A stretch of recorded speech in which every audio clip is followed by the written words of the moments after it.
Rather too many years ago for my liking, I was scheduled to play Saint-Saëns' first cello concerto with what was then known as the BBC Northern Symphony Orchestra.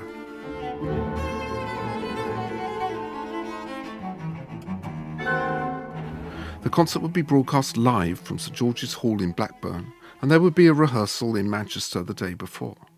I was never one to let my managers decide where I should stay, so I began delving into my stock of hotel guides to see if I could discover an agreeable hostelry anywhere near the concert venue, which is when I stumbled across this seminal sentence. As the landlords are musical, there is no music. And this is precisely the point. Complaints about pipe music are often met with the question, so you don't like music then? But if music's any good, it deserves to be listened to, not merely to drivel away in the background like an incontinent oral pollutant.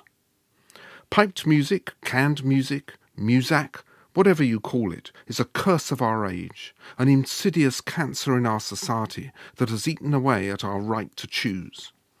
And the plague of Muzak has reached such epidemic proportions that choice is no longer part of the equation. While Muzak will not kill you, it's certainly become a disease from which there is no escape. In many towns and even entire cities, there is nowhere to eat, drink or sleep without it.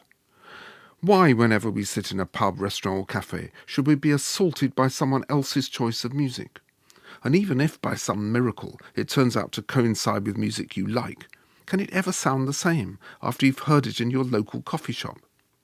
But let's not forget that Muzak is big business. There are countless psychoacoustic consultants, sound designers and mood engineers badgering away at retail outlets in an effort to persuade them that their sales will increase with the introduction of background music. Polls are created to suggest that customers might buy more of a certain product when a certain type of Muzak is played. But they never take into account the shoppers who have avoided the place completely because they're fed up with suffering in anything but silence. All kinds of arguments are employed to promote background music.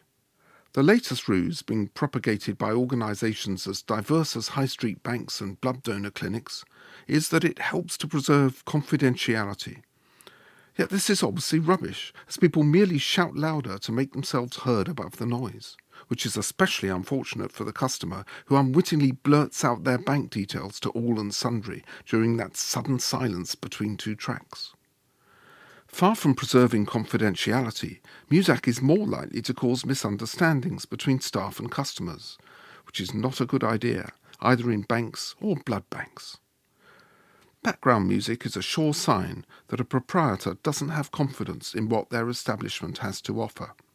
And it's no coincidence that the very finest hotels, restaurants and pubs almost never have it. So is there anything that we can do about this scourge? There is one consumer organisation that has been campaigning valiantly against pipe music for many years. But ultimately the answer will be about money. The Performing Rights Society should raise the cost of a licence to play music in public spaces to the point where music is truly valued once again. But until then, please vote with your feet and give your business to the musical proprietor who likes to hear his music fresh, not canned. Julian Lloyd Webber.